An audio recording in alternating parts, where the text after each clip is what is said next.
सर्वांना क्रांतिकारी जय लवजी, जय अण्णाभाऊ।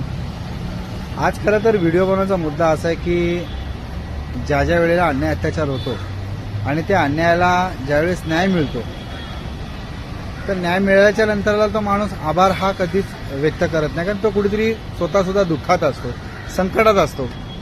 मला वाटते अशा कुटुंबाने, खास करून तर मी त्या कुटुंबासाठी हा विषय घेतोय।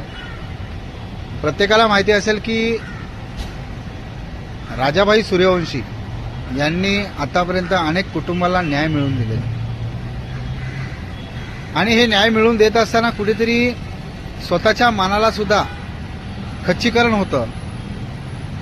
चळवळीत जो माणूस काम करतो मुळात त्याचं किती मोठ्या प्रमाणात खच्चीकरण होतं हे तो चळवळीत असणाऱ्या नेत्याला, कार्यकर्त्यालाच माहिती।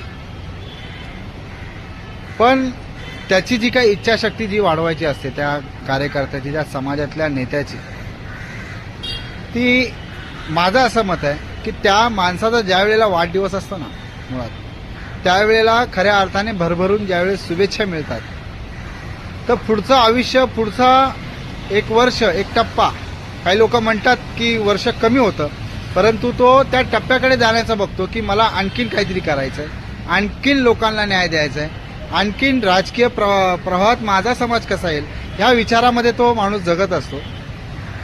आणि हा विषय मुळात सांगण्याची गरज अशी मला भासली की उद्या 1 तारीख आहे आणि 1 तारखेला श्री राजाभाई सूर्यवंशी यांचा वाढदिवस आहे, म्हणून माझ्याकडून राजाभाई सूर्यवंशींना ह्या छोट्याशा शुभेच्छा देतो। राजाभाई, तुम्हाला वाढदिवसाच्या हार्दिक हार्दिक शुभेच्छा। आई तुळजाभवानी चरणी तसंच महापुरुषांच्या चरणी सुद्धा मी प्रार्थना करतो की तुम्हाला उदंड आयुष्य लाभो। क्रांतिकारी जय लवजी, जय अण्णाभाऊ। आणि मला असं वाटतं ज्या ज्या समाजातल्या समाज बांधवांना न्याय मिळाला आहे आणि ज्यांना वाटतं की माणसं ही टिकली पाहिजे चळवळीतली, त्यांनी खरोखर शुभेच्छा द्या। जय लवजी।